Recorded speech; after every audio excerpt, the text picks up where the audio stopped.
இங்கிலாந்து பலத்த காபிச்சிட்டாங்கடா அப்பா.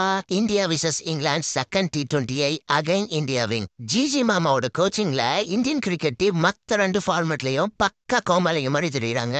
ஆனா T20ன்னு வந்துட்டா டிஃப்ரெண்ட் பீஸ்டா மாறிடுறாங்க. சூரியகுமார் யாதவோட கேப்டன்சில என்ன பண்ணாலும் சக்சஸ் தான். சம்பந்தமே இல்லாத அபிஷேக் சர்மாக்கு ஒரு ஓவரை கொடுத்து விக்கெட்டை தூக்கிட்டான். இங்கிலாந்து சைட்ல இருந்து பட்லர் மட்டும் தனியா ஏதோ ஒரு பிச்சர்ஸ்ல ஆடுற மாதிரி ஜாலி ஆடிட்டு இருக்காப்புல.